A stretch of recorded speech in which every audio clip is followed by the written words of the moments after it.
வணக்கம் நண்பர்களே. நான் இப்படி பேசுவதற்கு முன்பாக 2 வீடியோ எடுத்தேன். அதை நான் டெலீட் செய்து விட்டேன். ஏன் அப்படின்னா, அதில கொஞ்சம் கோவப்பட்டு பேசிட்டேன். அதனால அது வேண்டாம், போஸ்ட் பண்ண வேணாம் அப்படின்னு நினைச்சிட்டேன். அந்த வீடியோ என்ட்டயும் இருக்காது, டெலீட் பண்ணிருவேன். அதில அப்படி என்னடா பேசினேன் அப்படின்னு கேட்டீங்கன்னா, அது வேண்டாம் அப்படின்னு தோணுச்சு. நியாயமா தான் பேசியிருந்தேன். ஆனா, அது வந்து எனக்கு போஸ்ட் பண்ண மனசு வரல. கிட்டத்தட்ட ஒரு 10 நிமிஷம் பேசிட்டேன். பேசின அப்புறம் அந்த வீடியோ போடணுமா அப்படின்னு எனக்குள்ள தோணுச்சு.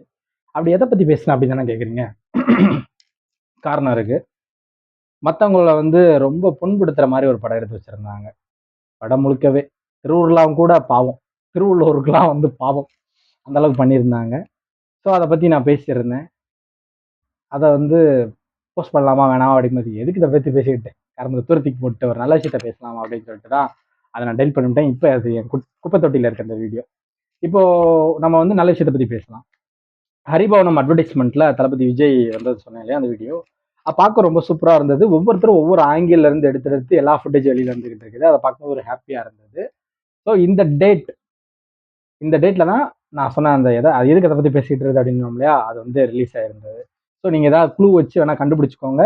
என்னுடைய கோபம் நியாயமானதா அப்படின்றது உங்களுக்கு அதை பார்க்கும்போது புரியும். ஆமால்ல, இது ரொம்ப தப்பா இருக்குல்ல அப்படின்றது உங்களுக்கு தோணும். தேவைப்பட்டா பேசலாம் அதை பத்தி. பட் அது வேணாம் அப்படின்ற மாதிரி நமக்கு தோணுச்சு. அதனாலதான் வந்து தூக்கி போட்டுட்டு நம்ம வந்து நல்ல விஷயத்த பேசலாம் அப்படின்ட்டு வந்துருச்சு. ஒரு ஃபன்னான ஒரு வீடியோ ஒன்று பார்த்தேன். இந்த வீடியோ ரெடி பண்றதுக்கு வந்து எந்த கண்டென்ட் எதுவுமே ரெடி பண்ணல. 2, 3 படங்கள் பார்த்து வந்துட்டு சொல்லும்போது எனக்கு மைண்ட்ல டிஸ்டர்பா இருந்தது. அத பத்தி பேசணுமா அப்படின்னு தூக்கி போட்டது தான். ஸோ நல்ல விஷயத்த பேசலாம் அப்படின்ட்டு.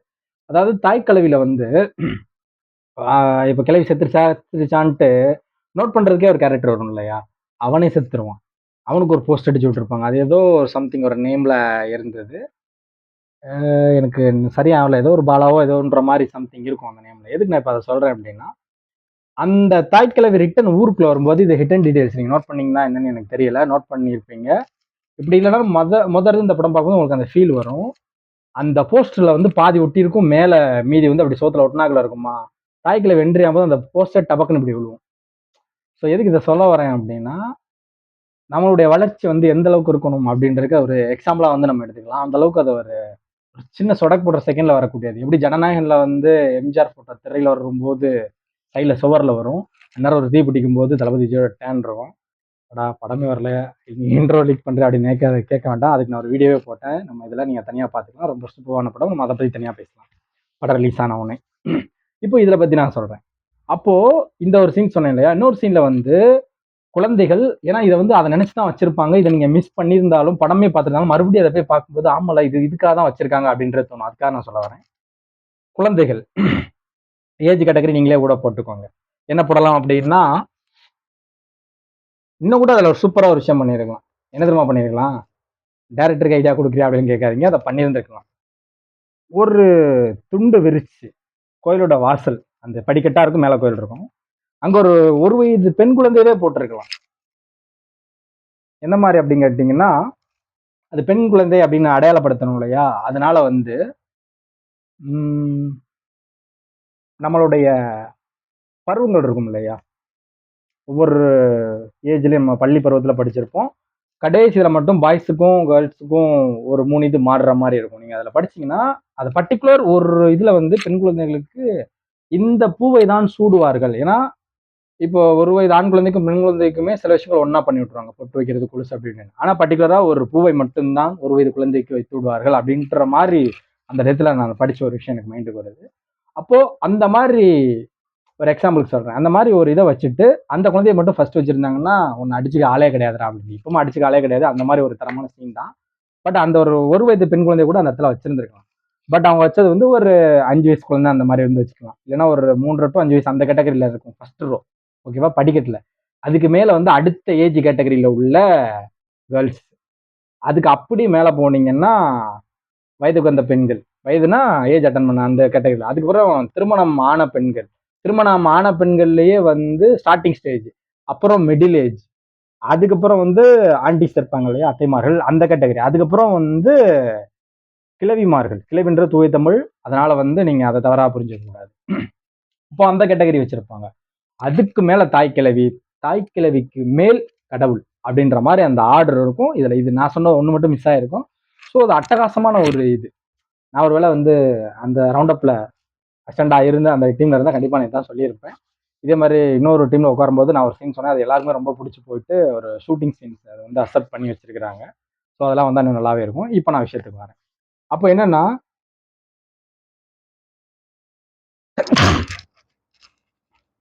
அப்போ என்ன அப்படின்னு கேட்டிங்கன்னா, இந்த ஆர்டரில் வந்து இந்த சீன் செம்மையா இருக்கு இல்லையா? இப்போ நான் இன்னொரு விஷயம் சொல்கிறேன்.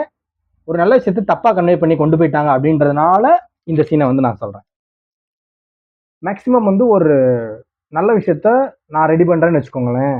எனக்கு அங்கீகாரம் கிடைக்கலன்னா, எனக்கு அங்கீகாரம் வேணுன்றனால நானே இந்த நல்ல விஷயத்த வெளியில வந்து யாரோ கண்டுபிடிச்ச மாதிரி நான் பரப்பி விடுவேன். சீரியஸா இது நடக்கும். ஃபார் எக்ஸாம்பிள் சொல்லணும்னா, வடசென்னையில நான் ஒரு சீன்ஸ் கண்டுபிடிச்சேன். அத வந்து அசுரன்ல அந்த மாதிரி ஒரு சீன் கண்டுபிடிச்சேன். அத வந்து கூட இருக்கவங்ககிட்ட மட்டும் கேஷுவலா ஷேர் பண்ணேன் ஃப்ரெண்ட்ஸ்ட்ட. வெளியில வந்து என்னால அத போல்டா அந்த டயத்துல பேச முடியல. அது பேசினா நல்லா இருக்காது அப்படின்னு தோணுச்சு. ஏன்னா, நம்ம இப்படி இருக்கா, இப்படி இருக்கான்னு விளக்கம் குடுக்கறதுலயே, ஆமாடா!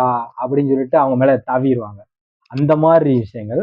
அது ரொம்ப லேட் பீரியட்ல எவிடன்ஸோட எடுத்து போட்டு, அது இப்ப சாட்சில இருக்கு. ஸோ இப்போ வந்து அத சொல்லலாம். பட் அது நான் வேணான்னு நெனைக்கிறேன். ஏன்னா வன்மம் வந்து வேண்டான்னு தான் முதல் ஒரு 10 நிமிஷம் வீடியோ டெலிட் பண்ணியிருக்கோம் இல்லையா? எதுக்கு அத புடிச்சு பேசிக்கிட்டு அப்படின்றதுனால. இது உங்களுக்கு சொல்றது புரியவே இல்ல. என்னடா ஏதோ சொன்ன, அசரன்னு சொன்ன, இத்தி தலையா அது என்ன அப்படின்னு நீங்க கேட்கலாம். பட் அது வேண்டாம்.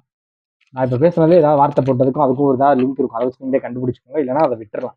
இப்போ நான் விஷயத்துக்கு வரேன். இந்த ஆர்டர் இருந்துச்சு இல்லையா? இப்போ ஒரு நல்ல விஷயத்துக்காக நான் சொல்ல வரேன். தாய்க்கிழவி படத்துல ஒவ்வொருத்தரும் ஒவ்வொரு ரோல் இருப்பாங்க. நல்லா கேட்டுக்கணும். ஒவ்வொருத்தர் ரோல். அந்த ரோலோடைய கேரக்டர வந்து நீங்க அப்படியே பாருங்க. அத எண்டுல வந்து ஹாஸ்பிட்டல்ல வச்சு ஒவ்வொருத்தரும் என்ன கட்சியில இருக்காங்க அப்படின்னு காட்டியிருப்பாங்க. ஓகேவா? இப்போ உதாரணத்துக்கு சொல்றேன். நீங்க அத மறுபடியும் அதையும் இதையும் கம்பேர் பண்ணி பார்த்தீங்கன்னா, உங்களுக்கு ஷாக் ஆயிரும். ஆஹா! இப்படி ஒரு விஷயத்த டைரக்டர் வச்சிருக்காரா அதுல அப்படின்ற அளவுக்கு ஷாக்கா இருக்கும். அந்த அளவுக்கு இது வந்து எப்படி சொல்றது? ஹிட் அண்ட் டீடைல் பெஸ்ட்டா நீங்க அத அப்படிதான் எடுத்துக்கணும். இப்ப சொல்றேன் பாருங்க. அப்போ இந்த டைரக்டர் யாருக்கு சப்போர்ட் பண்றார்? அந்த பாயிண்ட் ஆஃப் வியூல கூட நீங்க யோசிப்பீங்க அத. இப்போ எங்க அம்மா இந்த கட்சி அப்படின்னு சொல்லும்போது கம்யூனிஸ்ட் கட்சி தானே சொல்றாங்க. இப்ப தாய் கிழவி எப்படி வாழ்ந்தாங்க அப்படின்னு பார்த்தீங்கன்னா, அட்டகாசமா இருக்கும் அந்த படத்துல லைஃப். ஓகேவா? அப்புறம் ஒரு கேரக்டர் காட்டுவாங்க. அந்த கேரக்டருக்கு அப்படியே நீங்க சீன் எடுத்து பார்த்தீங்கன்னா, இங்க வந்து ஒரு சில சீன்ஸ்லாம் இருக்கும். அவங்க அம்மா கூட செலவழிக்க ரொம்ப யோசிக்கும் அப்படின்ற மாரி. ரூ. 1 ஒரு பர்ட்டிகுலர் ரூ. 10 எடுக்கிறதுக்கு ரூ. 50 சாக்கடையில பின்னாடி ஓடுற மாரி ஒரு சீன் வச்சிருக்கும்ல. அவர் என்ன கட்சிக்காரன்னு சொல்லியிருப்பாங்க. இப்படி வந்து ஹீரோயின் மீன்ஸ் தாய் கிழவி தான் ஹீரோயின். ஹீரோனுடைய மகளும் ஹீரோயின் தான். அவங்க வந்து எந்த கட்சின்னு பாருங்க. படத்துல சொல்லியிருப்பாங்க. ஏன்னா இத கம்பேர் பண்ணி பார்த்தீங்கன்னா, ஓ! இததான் சொல்ல வரான்னு. இப்ப நான் ஒரே ஒரு சீனுக்கு மட்டும் நான் சொல்லிர்றேன். ஏன்னா இத வந்து நான் ஓப்பன் ஸ்டேட்மெண்ட்டா சொல்லணும்னு ஆசைப்படுறேன். அதனால டிவிகே அப்படின்னு சொல்லிட்டு தம்பிய சொல்றாங்க இல்லையா? அவருக்கு வந்து ஒரு சூப்பரான சீன் வச்சிருப்பாங்க எண்டுல. ஆம்புலன்ஸ் இறந்துட்டாங்க. இறக்குறதுக்கு தான் போய் அவங்க நிக்காங்கன்னா, எதுக்கு நடக்குதுன்னே தெரியாது. கண் கலங்கி போய் உடைஞ்சு இருக்கும்போது அந்த ஆம்புலன்ஸ் போகும்போது பூவ தூத்துறது. புரியுதா உங்களுக்கு? அது என்ன கட்சி? டிவிகே கட்சிய காட்டுறதுக்காக அந்த மாரி சொல்லியிருப்பாங்க. ஸோ இந்த மாரி ஹிட் அண்ட் டீடைல் அவர் மறைமுகமா சொல்ல வராரு. இந்த மாரி குட்டி குட்டியா அங்கங்க நெறைய இருக்குது. ஒரு அருமையான ஒரு படம். கண்டிப்பா வந்து பார்க்கலாம். பெஸ்ட்.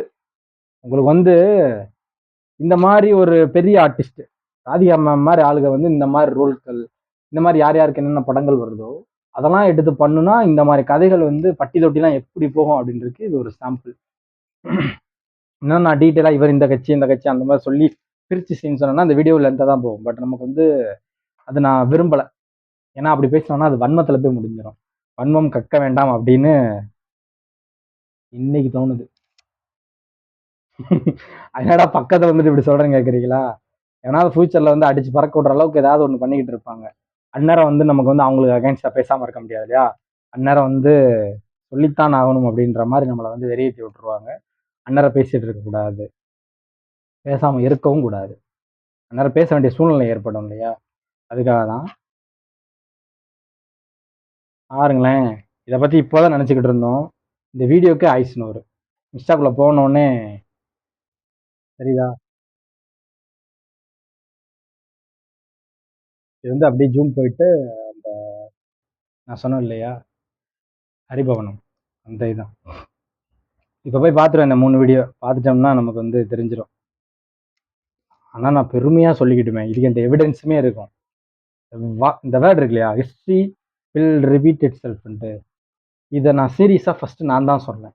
எப்ப சொன்னேன்னா, ட்ரெயினில் போய்கிட்டு இருக்கேன். அப்போ தான் அனௌன்ஸ்மெண்ட் வருது. நான் நேரா ட்ரெயினில் இருக்கேன். தளபதி விஜய் சொல்லும்போது, நார்த்தில் உள்ள செய்தி சேனல்லாம் வந்து, இந்த மாரி சவுத் சூப்பர் ஸ்டார் வந்து கட்சி ஆரம்பிக்கிறதா அனௌன்ஸ்மெண்ட் குடுத்துருக்காரு. இந்த மாரி இவர் படம் நடிக்க மாட்டாரு. அப்படின்ற செய்தியெல்லாம் ஃபுல்லா போட்டுட்டு இருக்காங்க. அப்போ வந்து ஹிஸ்டரி ஆல்வேஸ் ரிப்பீட் இட் செல்ஃப்னு போட்டு 1972 அப்படின்ட்டு நான் இயரோட போட்டு விடுறேன் அந்த டயத்துல. இதுக்கு எவிடன்ஸ் இருக்கான்னு கேட்டா, இப்பமும் இருக்கு. எங்க இருக்குன்னா மறைமுகமா இருக்கு. அது எந்த இடத்துல இருக்கு அப்படின்னு கேட்டீங்கன்னா, மீரான் தமிழ் அப்படின்ற ஒரு யூடியூப் சேனல். அந்த சேனல் இப்ப இல்ல. அது வந்து யூடியூப்ல இருந்து வேற வீடியோ போட்டோம்னா நம்மள வந்து டெலிட் பண்ணி விடுவாங்க இல்லையா? ஒரு காப்பிரைட் இஷ்யூ. ஒரு படத்துடைய கிளிப்பிங்ஸ் வந்து 7 செகண்ட் அந்த மாதிரி ஆகும்போது அது ஆயிருச்சு. அதை டெலிட் பண்ணி எப்பவுமே எந்த ஒரு வீடியோ இந்த மாதிரி இஷ்யூ வந்தா நான் டெலிட் பண்ணி தூக்கிடுவேன். பட் அதை மட்டும் நான் தூக்காம வச்சிருக்கேன். ஏன் அப்படின்னா அதுல என்னுடைய ஃப்ரெண்ட்ஸ் கூட இருந்த வீடியோஸ்லாம் அப்படி நிறைய இருக்கனால அந்த வீடியோ இருக்கட்டும் அப்படின்ட்டு நான் வந்து விட்டு வச்சிருந்தேன். அப்படி இருக்கும்போது அதுல வந்து நான் தளபதி விஜய்க்கு நான் சாங்ஸ் போட்டிருக்கேன். சாங் இப்பவுமே இருக்கும். செம்மையா இருக்கும் கேட்டீங்கன்னா. பட் அது இன்னும் இதுல வந்து அப்லோட் பண்ணல. அதுல நான் அப்லோட் பண்ணியிருந்தேன். அந்த சாங்ஸ் நம்ம ஏஐல ரெடி பண்ணது. ஸ்னோல ரெடி பண்ணி அந்த டயத்துல போட்டு வச்சிருக்கோம் இல்லையா? அதுல உள்ளது போட்டிருந்தது. அப்போ ஒரு 4, 5 ஏஐ நல்லா ஃபேமஸா ட்ரெண்டிங் ஆயிருக்க டைம். அதெல்லாம் சூப்பர் சூப்பர் சாங்ஸா ரெடி பண்ணி போட்டு வச்சிருந்ததுல, அதுல பர்ட்டிகுலரா வந்து இந்த நான் சொன்னேன் இல்லையா? இந்த வேர்ட்லாம் நான் யூஸ் பண்ணியிருந்தேன். நிறைய விஷயம் நான் சொன்னதெல்லாம் அப்படியே ரிப்பீட் ஆகும்போது எனக்கு ஹாப்பியா இருக்குது. ஒரு 10 இது அந்த மாதிரி ரீசென்ட் டயத்துல நான் சொல்றது அப்படியே 100% பளிச்சிருக்கு. தளபதி விஜய்க்கு எதிரா வந்து நிறைய விஜய் இறக்குவாங்க அப்படின்னு சொன்னதை நான் தான் ஃபர்ஸ்ட் சொன்னேன். இது தளபதியோடைய அக்கௌண்ட் இருக்கு இல்லையா? அவருக்கே மெசேஜ் போட்டு விட்டேன். உங்க பேர்ல நிறைய ஆளை இறக்குவாங்க. நீங்க வேணா இப்பவுமே அந்த மாதிரி இறக்கி காலி பண்ணி விடுங்கன்னு. அதாவது விஜய்க்கு எதிரா இந்த வேலையை பார்த்தா அது அடிபடாது. ஆனா அவர் இந்த மாதிரி யார் யார் கேண்டிடேட்டோ அவங்களுக்கு எதிராக இவங்க கட்சியில் உள்ள ஆளுகளை வந்து இறக்கி விட்டாங்கன்னா பதட்டமாயிரும். தோத்துருவாங்க. தெரியாது சீரியஸாவே மக்களுக்கு. பதறிடுவாங்க கட்சிக்காரர் ஐயோ ஏதோ குழப்புதுன்ட்டு. உதாரணத்துக்கு ஒரு ஆளுங்கட்சி எதிர்கட்சியோ ஏதோ ஒரு பேர் இப்ப போட்டிருக்காங்கன்னு வச்சுக்கோங்களேன். அந்த பேர்ல இவங்க தளபதி ஃபேன்ஸ்ல உள்ளவங்களை இறக்கி விட்டுருந்தாங்கன்னா தளபதி விஜய் ஃபேன்ஸ் சொல்றேன். ஒரே பேர்லாம் போய் சாத்துங்கடா அப்படின்னு சொல்லிட்டு நானே பணம் கட்டுறேன் அப்படின்னு சொல்லிட்டு வச்சு செஞ்சு விட்டாங்கன்னா முடிஞ்சு போச்சு. நான் வந்து பணம் கட்டிட்டு இருக்காங்க மற்ற கட்சியில எல்லாம். அப்படிங்கும்போது இது வந்து சுயேட்சை வேட்பாளர் மாதிரி இறக்கி விட்டாங்கன்னா இது ஃபியூச்சர்ல பெரிய டேஞ்சர்ல போய் முடியும். இதெல்லாம் வந்து சீரியஸாலாம் எடுத்துக்க கூடாது. ஏன் சீரியஸா எடுக்கக்கூடாது? இதை காமெடியா முடிய வேண்டிய விஷயம். அப்பவுமே எங்களுக்கே எங்க தளபதி கேண்டிடேட் பேர் தெரியாடா, நாங்களே விசேஷம் தாண்டா போடுவோம்னு சொல்லிட்டு சோழியை முடிச்சு விட்டாங்க. அதனால இதெல்லாம் வந்து எடுபடாது. இதெல்லாம் எடுபடாதுன்றது எனக்கும் தெரியும். இதை நான் அப்பவே நான் இதையும் சொல்லியிருந்தேன். இது எப்ப சொல்றேன்னா ஏப்ரல் 30, 2025 சொல்றேன். அதுக்கான ப்ரூஃப் இருக்கு. அப்புறம் ஒரு சேனல் வந்து என்னைக்கு மானிட்டேஷன் ஆவாங்க, என்னைக்கு 10,000 ரீச் பண்ணுவாங்க, 20,000 ரீச் பண்ணுவாங்க அப்படின்ற விஷயங்கள்லாம் சொல்லி அதுவுமே ஆதாரப்பூர்வமா இருக்கு. இது போக வந்து சூப்பர் ஸ்டார் ரஜினிகாந்த் அவர்கள், அதுக்கப்புறம் சுந்தர் சி அவங்க படம் அனௌன்ஸ்மெண்ட் வரும்போது நம்மளுடைய ப்ரெடிக்ஷன் எல்லாம் இது நடக்காதுங்க அப்படின்னு சொல்லிட்டு அப்பவே போட்டு விட்டேன். அதுவும் மும்பை சினிமாவுடைய போஸ்ட்ல பார்த்தீங்கன்னா இருக்கும். ஏடா ஜோசிக்காரன் நான் ஜோசியம் சொல்லிட்டு இருக்கேன் அப்படின்னு நினைக்காதீங்க. நிறைய விஷயங்கள் இந்த மாதிரி நான் சொல்லியிருக்கேன். அது எல்லாமே அப்படி நடந்திருக்கு. சரி அப்ப யார் சிஎம் சொல்றா அப்படின்னு கேக்குறீங்களா? நான் வந்து ஸ்டேஜ்லேயே ஏறி லாஸ்டா ஒரு இடத்துல பேசினேன். யார் யாரெல்லாம் சரியா பேச தெரியலோ அவங்களுக்கு ஃபுல்லா ப்ரைஸ் கொடுத்து 20 பேரை செலக்ட் பண்ணி என்னை வந்து பயந்துட்டாங்க அவங்க. என்னடா பயந்துட்டாங்க அப்படின்னு சொன்னீங்கன்னா அந்த அளவுக்கு நான் ஸ்பீச் கொடுத்தேன், பயந்துட்டாங்க. அங்க உள்ளவங்களே என்கிட்ட சொன்னாங்க. அவனே அந்த கட்சிக்கார் போட்டு ஏத்தி விட்டுருக்கான். அவனோட நீ எல்லா பேசும் அவனுக்குலாம் உள்ள உன்னை 21 ஆளா கூட எடுக்க மாட்டான். 100 பேர் எடுத்தாலும் உன்னை எடுக்க மாட்டான் அப்படின்னு. நம்ம எதுவும் தப்பு பண்ணியிருப்போமோ, நம்ம நல்லா தானே பேசணும் அப்படின்ற மாதிரி தோணும்னா அடுக்கு மொழியில பிரிச்சு வேஞ்சாலும் செலக்ட் கிடையாது. அங்க உள்ள கீழே இருக்கவங்கலாம் வந்து என்கிட்ட நீங்க சூப்பரா பேசுறீங்க அப்படின்னு அவ்வளோ பேர் வந்து என்ன வந்து சொல்லிட்டு இருக்காங்க. அப்பவே தெரிஞ்சு போச்சு அவன் பயந்துட்டான் அப்படின்ட்டு. யாரை கேட்குறீங்களா? நடுவர் தான். ஏன்னா அவரையே வந்து ஒரு கட்சியில தான் தூக்கி போட்டிருக்காங்க. அதனால நம்ம இப்ப அதுக்குள்ள போக வேண்டாம். வன்மமா தெரியுது எனக்கு. அதனாலதான் சொல்றேன். இங்கிட்டு வரேன். லாஸ்ட் டைம் ஸ்டாலின் வருவார் அப்படின்ற சிஎம் வருவார்னு சொல்லிட்டு என் செட்டில் உங்கள்கிட்ட நான் தான் சொன்னேன். அதுக்கான காரணங்கள்னு சொன்னேன். அது முடிஞ்சு போச்சு இல்லையா? இப்ப அதிக பிரகாசம் தளபதி விஜய்க்கு தான் இருக்கு. அவருக்கு தான் சிஎம் ஆகுற மக்களுடைய பேராதரவு இருக்கு. இதை நீங்க நம்பலனாலும் ஏத்துக்கிட்டு தான் ஆகணும். ஓகேவா?